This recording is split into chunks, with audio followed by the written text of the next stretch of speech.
Bonjour à tous et bienvenue sur la chaîne Les Secrets du Management. Alors aujourd'hui c'est un numéro assez spécial parce qu'aujourd'hui, comme vous pouvez le constater, nous avons un invité surprise. C'est une nouvelle rubrique que j'ai mis sur place sur la chaîne Les Secrets du Management afin que pour moi vous puissiez aussi apprendre d'autres managers à succès.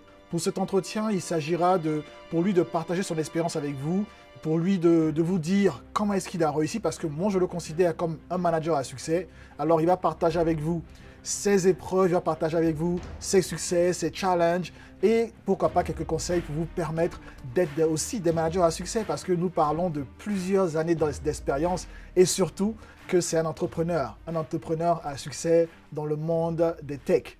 IT, these are the guys. Alors, bonjour à toi mon ami Yann, comment est-ce que tu vas?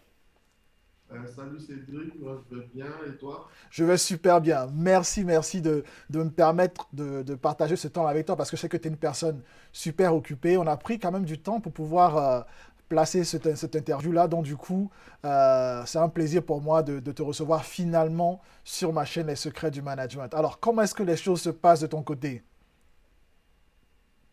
Comment ça va de ton côté? Ben écoute, tout va bien. Du coup, on a pas mal de collègues qui sont malades du palu, Ouais, tout ça, mais bon, voilà. les Pour réalités du l'instant, terrain. tout va bien. Les réalités du C'est ça, terrain. exactement. Bon alors, Yann, moi je te connais très bien, on se connaît depuis très très longtemps, mais pour ceux qui vont suivre cet entretien, cette interview, est-ce que tu pourrais te présenter en quelques mots? Ok, ben moi je suis Yann Akoun, directeur technique de l'entreprise Tech Shelter à Abidjan.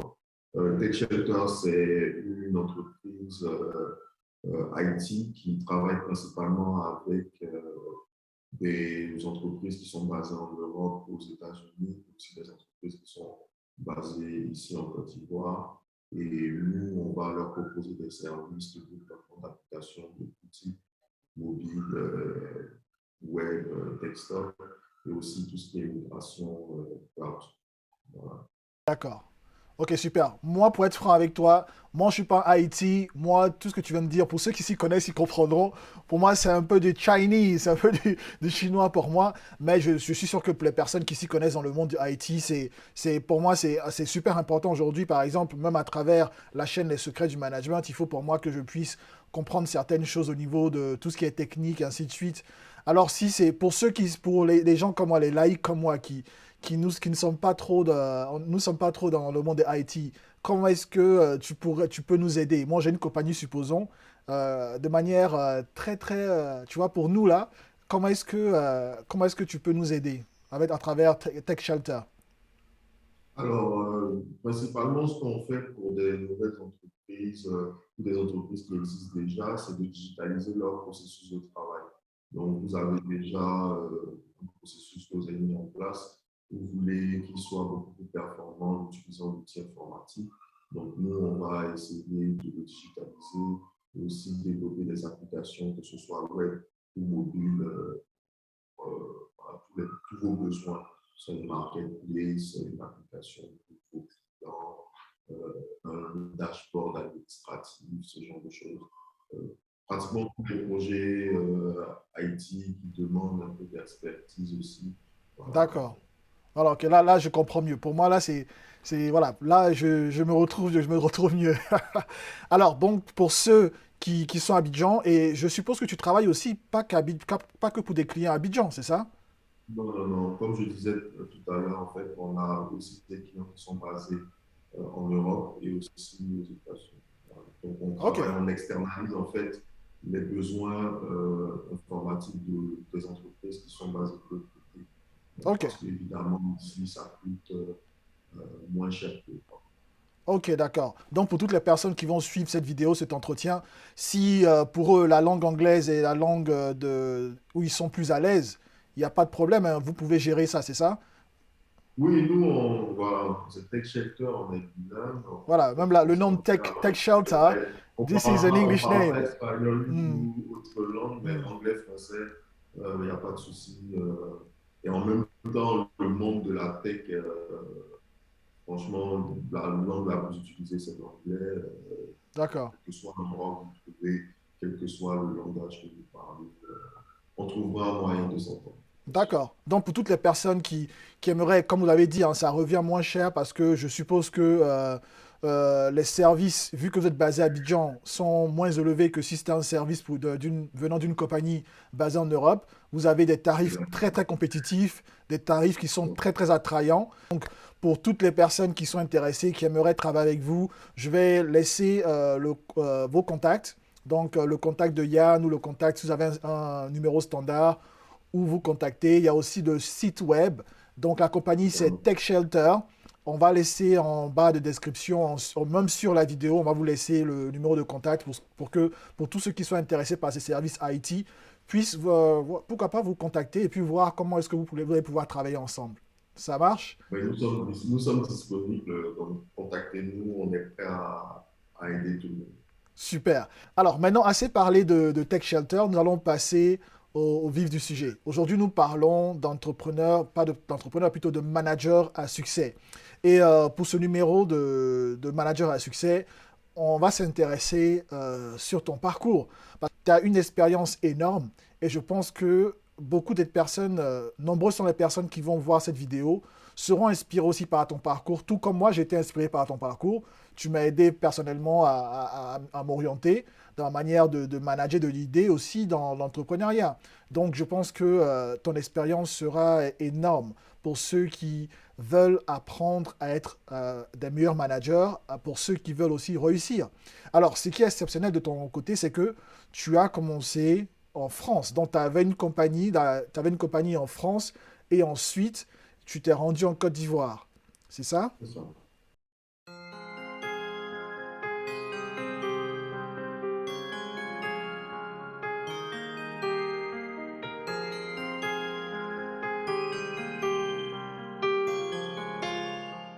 Si vous êtes manager et que vous avez besoin d'un coaching, j'ouvre des coachings pour tous ceux qui sont managers, pour tous ceux qui voudraient se faire accompagner dans le management. Je laisse le lien pour vous en description pour que vous puissiez avoir avec moi 30 minutes de coaching offert. Donc c'est offert par mois, c'est 30 minutes. Nous allons parler un peu de votre situation, de vos difficultés et de savoir comment est-ce que je peux vous aider. Durant ces 30 minutes, je vous rassure, je vous assure que je vais vous donner tous les éléments possibles que je pourrais vous donner en 30 minutes. Après ces 30 minutes, si vous voulez continuer à travailler avec moi, si vous voulez vous faire accompagner, on en discutera. Donc, profitez de cette offre que je vous donne en ce moment. Le lien, il est en description. Cela ne durera pas pendant longtemps car c'est un temps assez limité. Alors, si vous allez maintenant, vous pourrez avoir votre place. Si vous attendez plus tard, peut-être le lien ne sera plus disponible.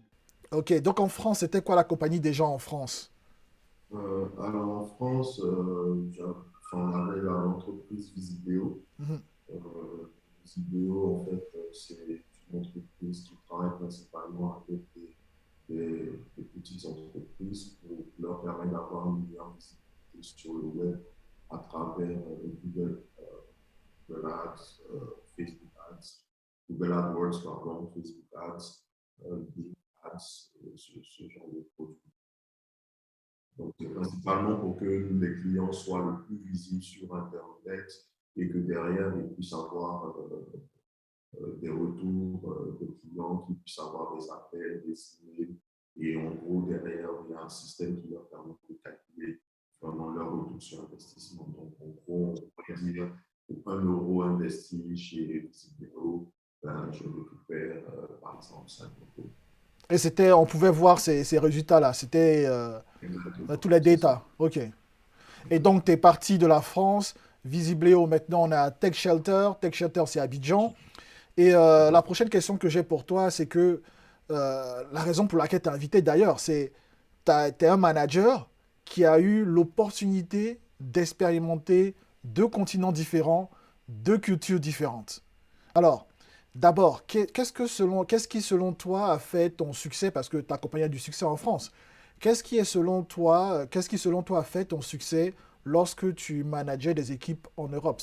C'est quoi le management que tu as adopté en Europe? Alors, bah, je ne peux pas dire que moi, personnellement, j'étais successful, mais en Mhm. tout cas, l'équipe poussait bien et la clé, en fait, du succès de Visidéo, c'était l'équipe. Voilà, Et c'est-à-dire comment tu arrives à que le faire? Parce que beaucoup de personnes galèrent à faire travailler leur équipe, à les engager. Et moi, je me rappelle quand je suis allé visiter ta compagnie de ça quelques années, j'ai trouvé une équipe qui était super engagée, qui avait envie de réussir. Alors, c'est quoi ta petite recette miracle? Ben, alors moi, je suis plutôt le type de manager qui aime inclure en fait l'opérateur. Et exactement. Donc, du coup, pour moi, le collaborateur, il est capable de faire son travail si on lui donne les outils qu'il faut. Donc, il faut les responsabiliser, il faut leur faire comprendre que le projet leur appartient, il n'est pas qu'à toi, il est aussi à eux. Et si le projet est successful, ben, du coup, ce sera parce qu'ils se seront engagés sur le projet et parce qu'ils auront délivré un travail de qualité. Donc, c'est vraiment responsabiliser le collaborateur et lui faire comprendre qu'il est partie intégrante du projet.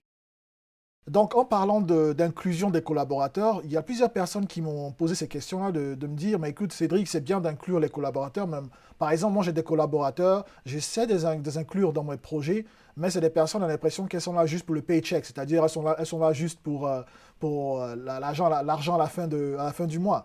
Donc, du coup, comment est-ce que toi, tu as arrivé à permettre à ces personnes-là d'être incluses dans ces projets, permettre à ces personnes-là de se sentir partie intégrante des différents projets que vous aviez?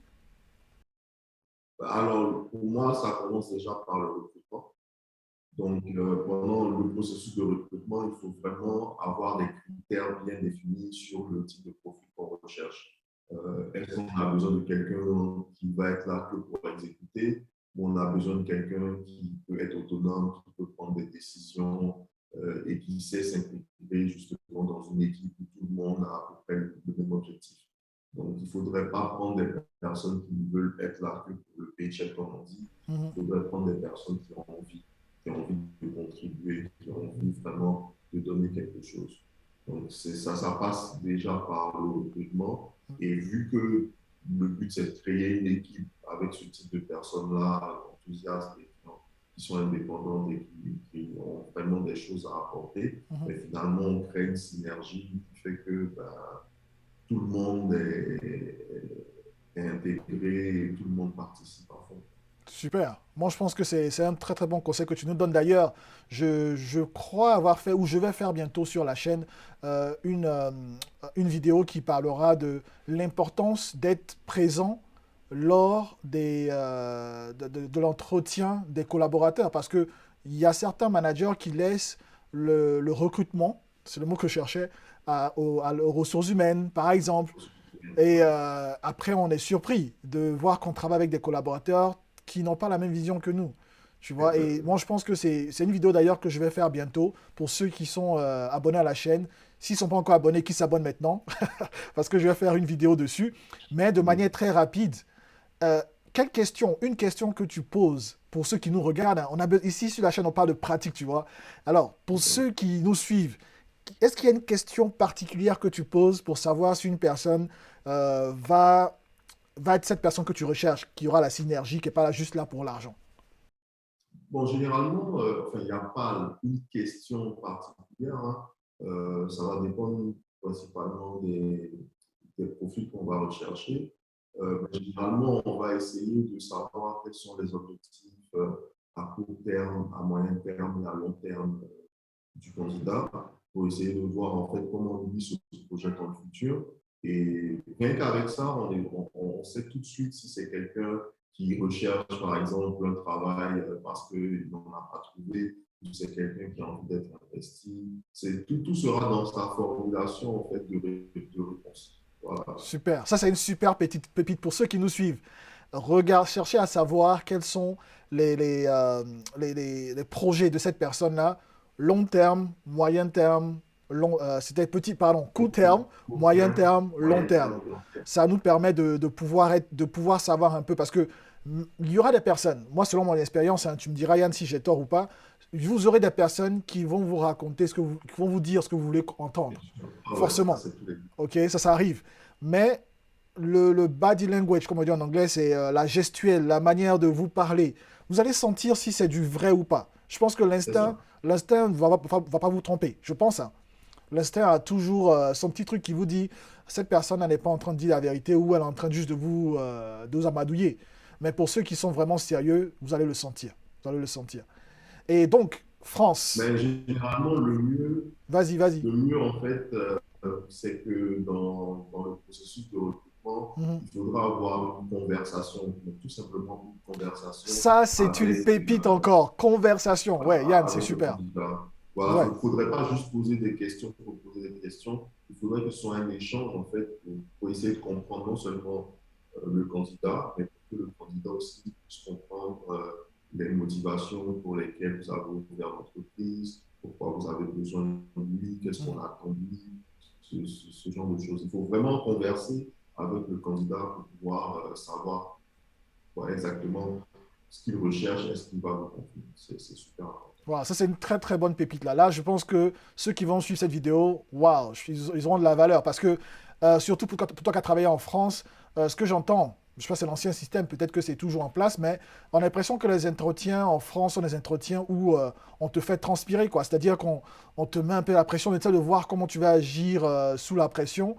Et toi, ce que tu entends de dire, c'est mettez pas la pression, laissez la personne. C'est une conversation, comme Oui, vous bien apprenez sûr. à connaître le candidat, à voir la valeur qu'il pourrait ajouter à votre projet. Parce que en tant que manager, tu as un projet, hein, tu veux faire Mhm. avancer l'équipe ou la compagnie, que tu sois propriétaire de la compagnie ou pas, tu as un projet en tant que manager à accomplir et tu cherches les éléments qui vont te permettre de pouvoir euh, atteindre ton but. Donc, c'est une C'est conversation ça. avec cette personne pour voir est-ce que cette personne sera le candidat idéal qui te permettra d'atteindre tes buts. C'est Alors, on ça. parle de succès en France, tout se passe bien, Visibléo, ça cartonne, boum, monsieur décide, décide de laisser tout ça et de s'orienter vers la Côte d'Ivoire, son pays d'origine. C'est Donc, ça. et aujourd'hui, tu manages combien de personnes déjà à Tech Une Shelter? douzaine, une douzaine de Une personnes. douzaine de personnes. Alors, grande question, la transition, comment ça se passe? Parce qu'on me dit qu'en Afrique, le management, c'est différent. Sur ma chaîne, j'ai dit à des personnes qu'il fallait que pour moi, le management, les bases sont les mêmes partout, peu importe la culture. D'ailleurs, j'ai fait une vidéo où j'ai parlé de mon expérience lorsque j'étais en Espagne.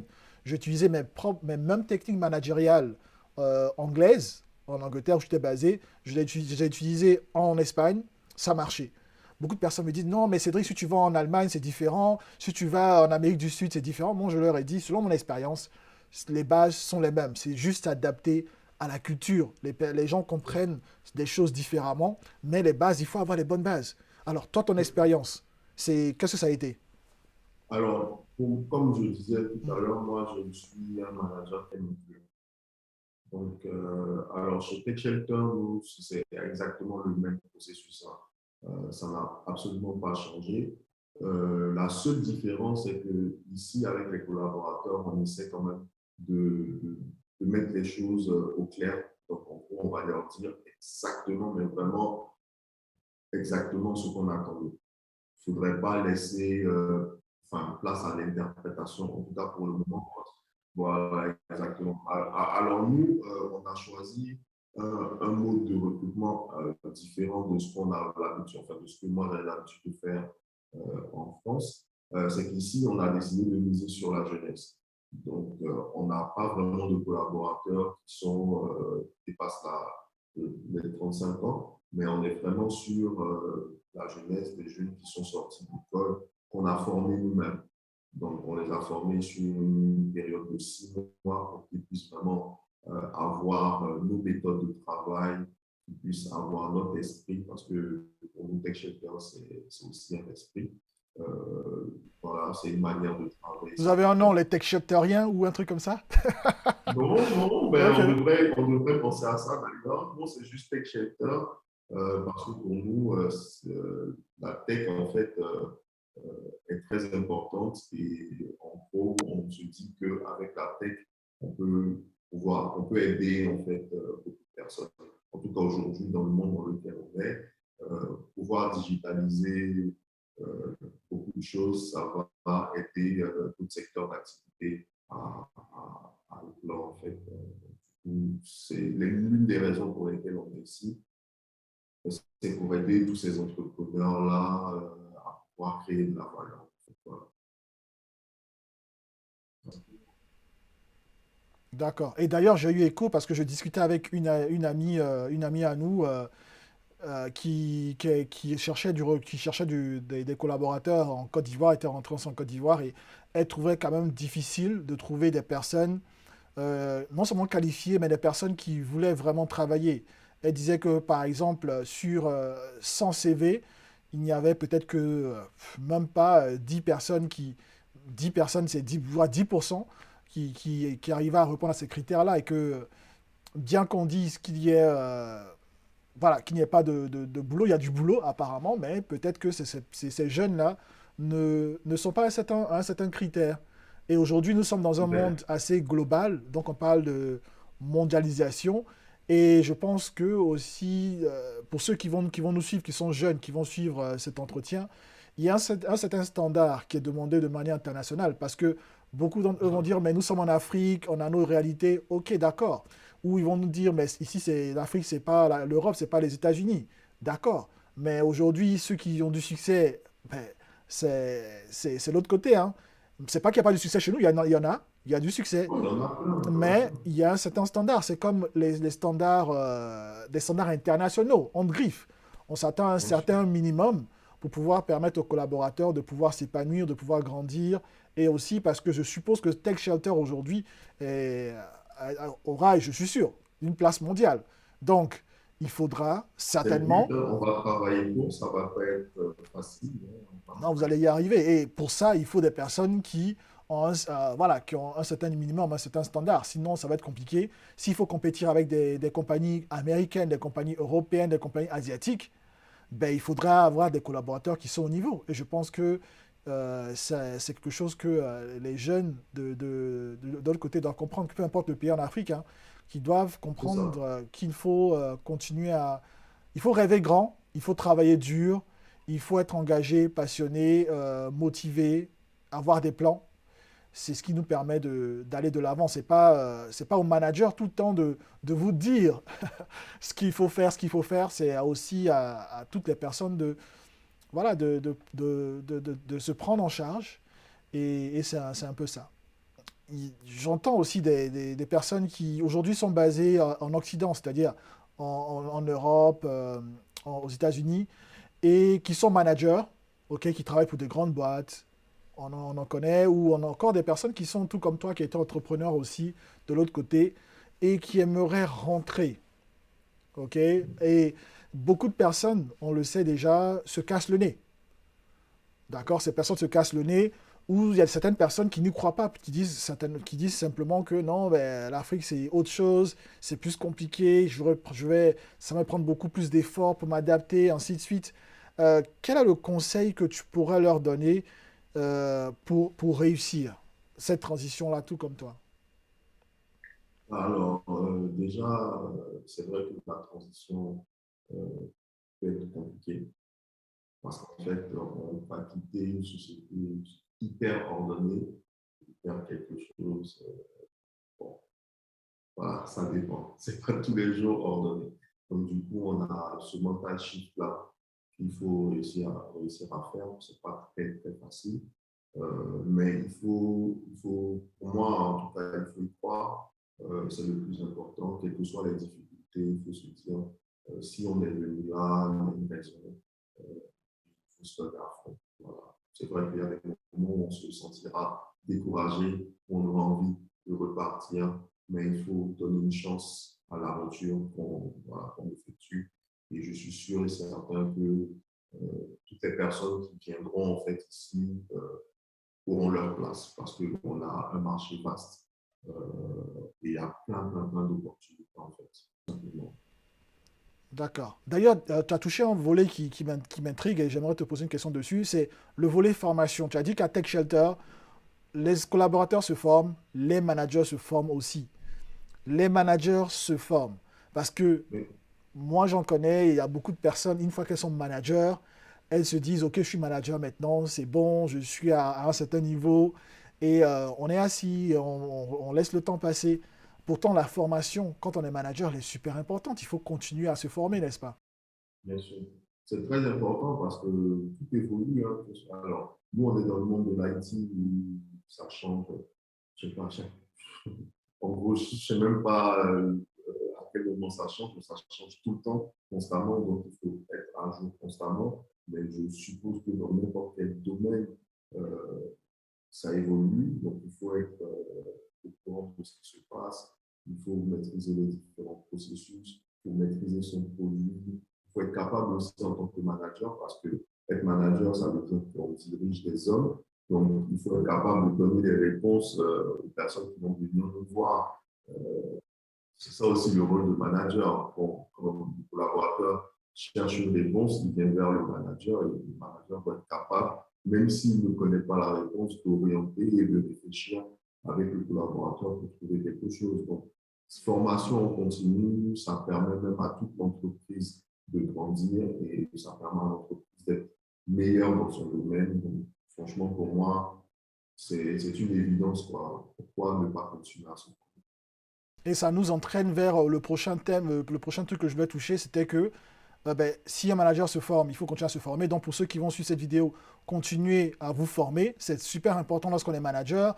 Lorsque vous êtes à un certain niveau, cherchez à avoir un niveau un peu plus supérieur. Et pour moi, ça s'applique un peu partout parce que le monde IT, c'est un monde assez révolutionnaire qui avance très très vite. Mais moi, je me rappelle dans ma profession intérieure, dans ma vie passée, disons ça comme ça, on avait l'impression que le management était pas une science, mais que ça stagnait. Parce qu'on avait le IT, on a tout le temps tout ce qui est nouvelle technologie, on sait qu'à chaque fois, il y a un nouveau software qui va sortir. Mais côté managérial, même à l'université, on apprenait encore des techniques de Taylor, des techniques de je ne sais pas qui. On te dit c'est la manière de manager, mais aujourd'hui, on se rend compte que avec l'évolution, c'était même avant le Covid, hein, bien avant.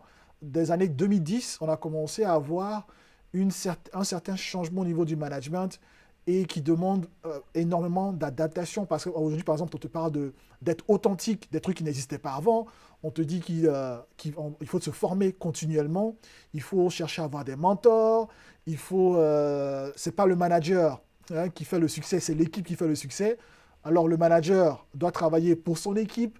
On te parle aussi de beaucoup de choses comme ça. Par exemple, de l'idée par exemple, c'est-à-dire montrer l'exemple à l'équipe. Donc, c'est des termes aujourd'hui qui sont beaucoup utilisés dans le monde du management et du leadership.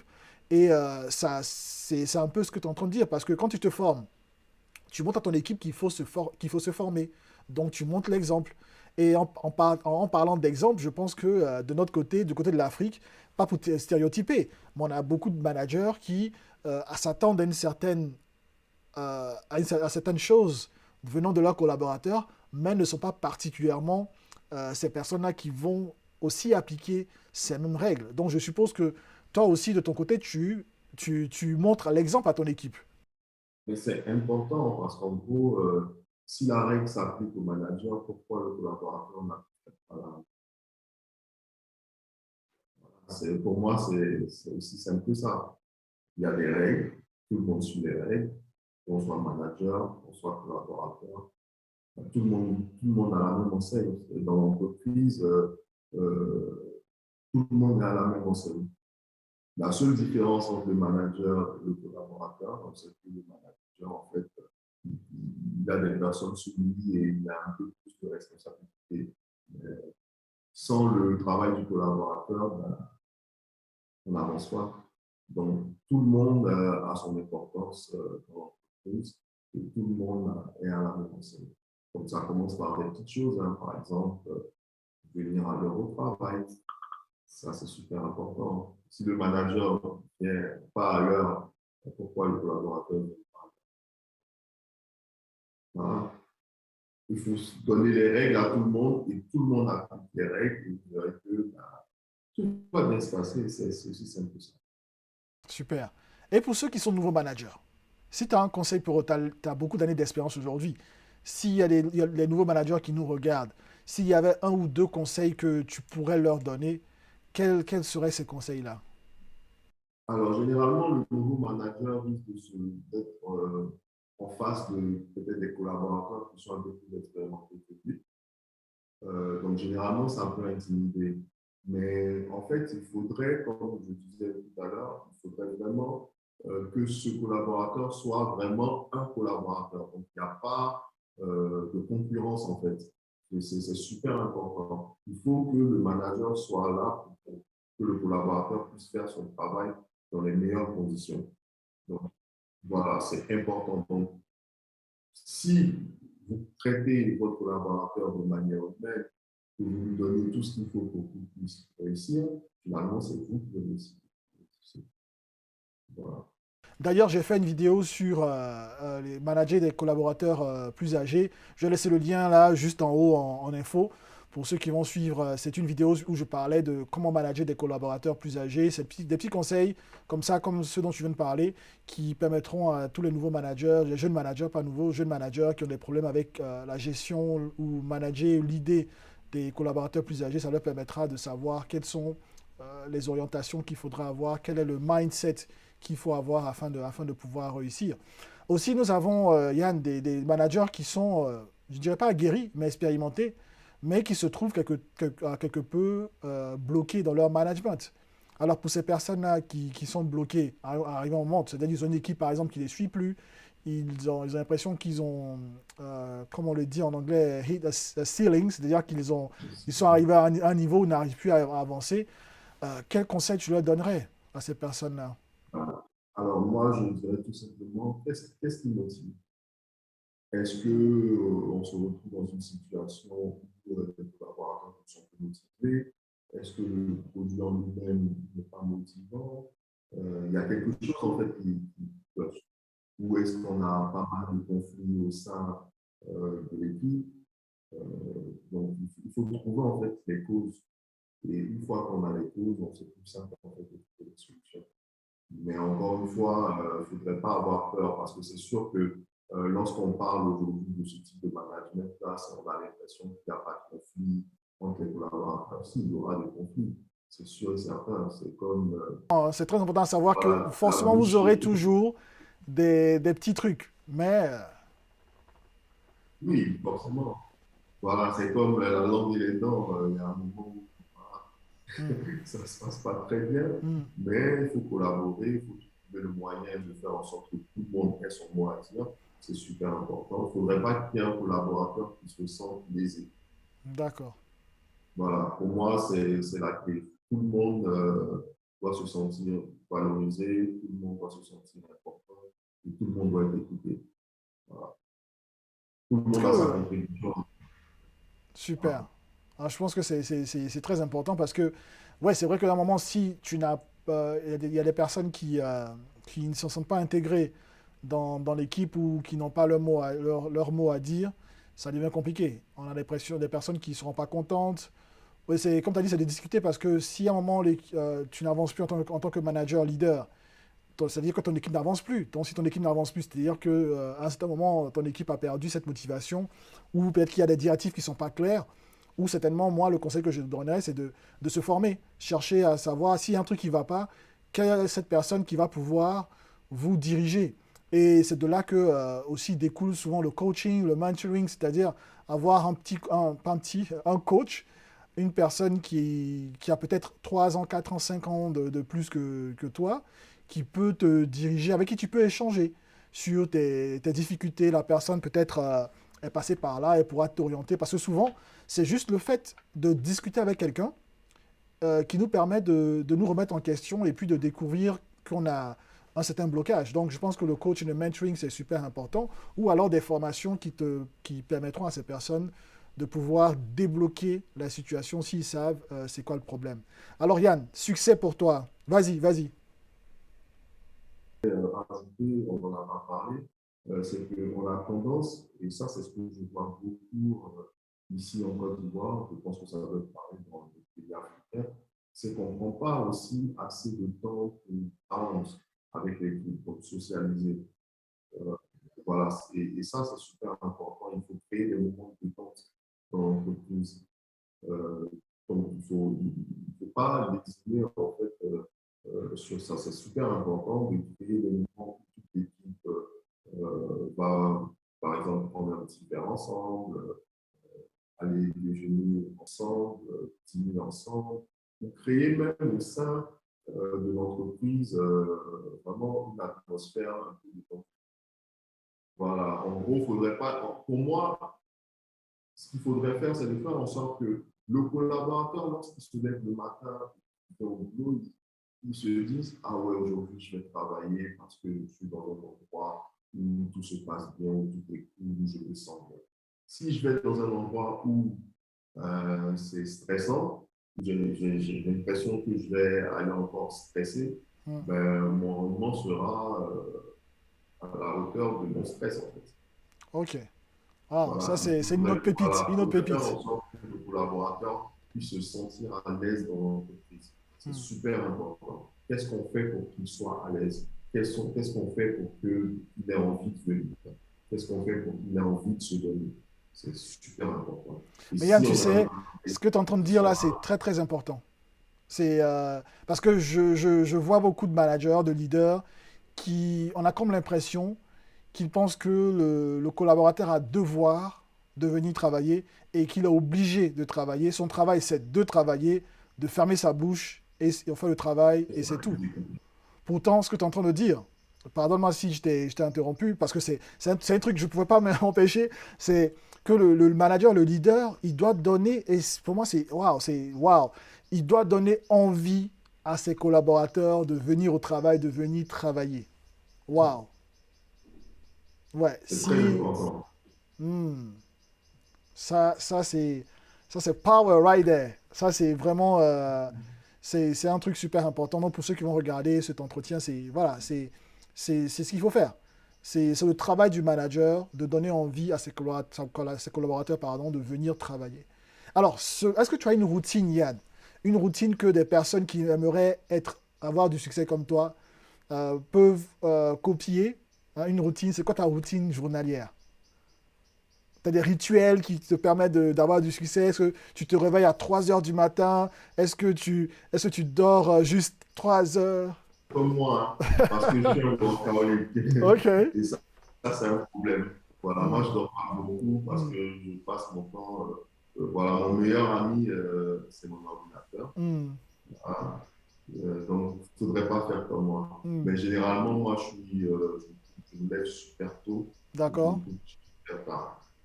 Parce que généralement, lorsque je me lève, c'est vraiment un moment propice parce que il y a du silence et ça D'accord. me permet vraiment de catch up avec vraiment pas mal de choses que je n'aurais pas eu le temps de faire. D'accord. Et surtout que t'as des clients aussi aux États-Unis, donc il y a un décalage horaire. Voilà, Certainement c'est que ça ça, il y a te. des mouvements, voilà, exactement. Alors, sur le décalage horaire, c'est plutôt les soirs parce qu'ils sont en décalage, donc Ouais. c'est plutôt soir ici très tard. Hmm, Un peu ça. Ensuite, lorsque j'arrive, comment vu que je suis super, je me lève super tôt, pardon, je suis au travail super tôt aussi. hmm. Donc, j'essaie d'organiser la journée de collaborateurs en regardant à peu près où est-ce qu'ils sont sur les projets. D'accord. Euh, 9 heures, on commence notre réunion journalière. Donc, ça ne dure pas plus de 15 minutes.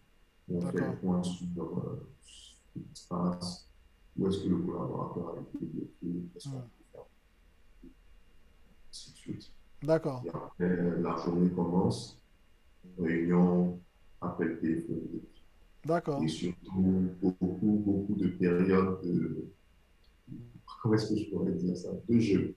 Deux Voilà, on jeux. prend du Ok. temps pour s'amuser. Ouais. Faut déstresser. Mais ça c'est nous en fait. Ouais, on prend du D'accord. temps pour stresser un peu.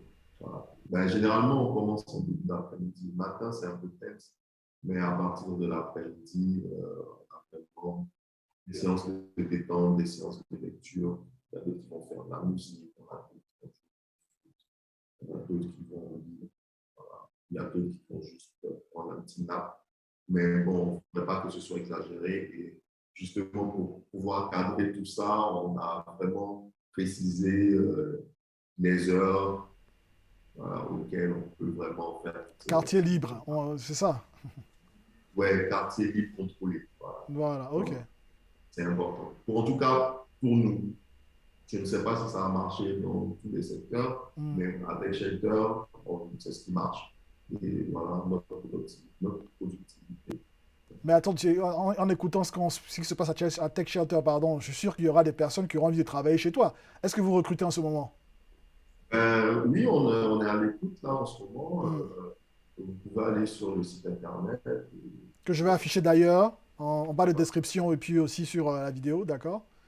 Ok, Voilà. Donc oui, on est tout le temps à la recherche de talents. d'accord, Vraiment, si vous avez envie de venir vivre une aventure avec nous. Et on a beaucoup de personnes aussi, des personnes qui ne sont pas forcément chez Tech Shelter, mais hmm, qui aiment passer chez Tech Shelter pour pouvoir justement échanger des idées. Parce que d'accord, c'est un peu ça aussi un endroit où on échange entre d'accord. entrepreneurs. On est prêt à recevoir tout le monde. Super, ça c'est le prochain Google. Je ne sais pas, mais en tout cas, nous, c'est Tech Shelter.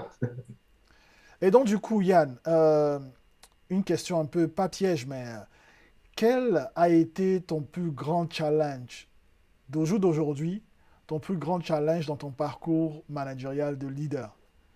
Quel était ton plus grand challenge? Est-ce que tu te rappelles de ça? Qu'est-ce qui s'est passé? Si tu devais nous raconter une petite histoire, une anecdote de ton plus grand challenge de leader.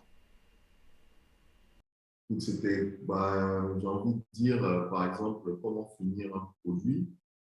Ça a été plus Visibléo. Donc, on avait, je crois qu'on était en train de travailler sur un produit, je ne sais même plus c'est lequel, qui devait sortir très rapidement. Et on était justement en short staff.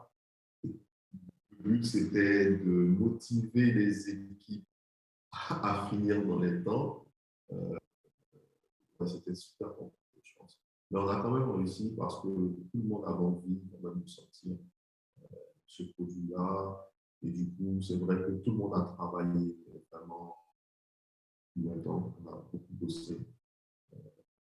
Vraiment des journées qui se terminaient souvent à 1 heure du mat et tout ça. Waouh.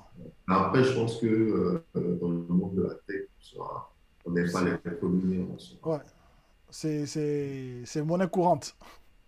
Ouais, c'est ça. Donc, ouais, donc c'était un challenge quand même. Sortir un produit à l'heure, dans les temps, D'accord. alors qu'on est short staffé. Ouais, ça c'était pas mal comme challenge.